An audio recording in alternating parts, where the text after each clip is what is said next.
Hi, good afternoon sa atin mga kalamig. Andito na naman tayo sa All About Aircon para mag-review at magbigay ng mga aircon advice sa inyo sa mga paggamit natin sa aircon. Meron tayong isang subscriber na nagtanong, bakit malakas sa kuryente ang aircon niya? So yun yung sasagutin natin. May mga follow-up pa siyang question. Inverter naman daw yung binili niya.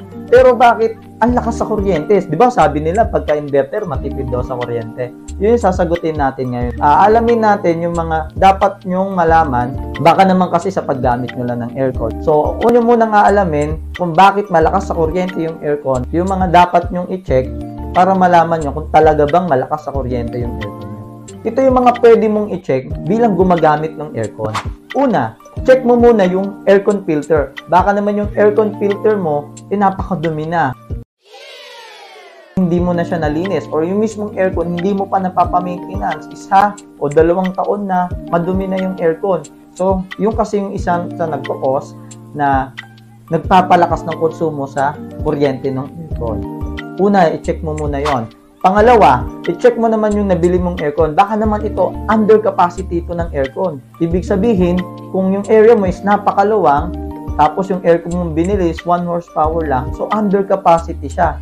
Pagka ganon, isa rin yung cause sa nagpapalakas sa konsumo ng aircon natin. So yun yung pangalawa yung i-check. Pangatlo, check nyo naman yung paggamit nyo ng aircon. Baka naman lagi kayong naka-todo na 16, tapos naka-full fan speed pa po kayo.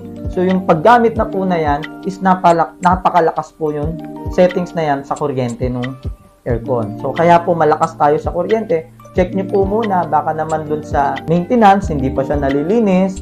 Pangalawa, baka naman dun sa aircon nyo mismo is under capacity. Yung pagka-install pa lang, mali na kayong nabili ng aircon. And then yung pangatlo, baka naman dun sa paggamit ninyo. Talagang ang settings nyo laging nakatodo. So yun po yung mga tatlong nagpapalakas sa atin sa konsumo ng aircon. So yun lang mga kalamig. For more aircon tips, just follow us on Facebook and YouTube, All About Aircon. Thanks and God bless mga kalamig.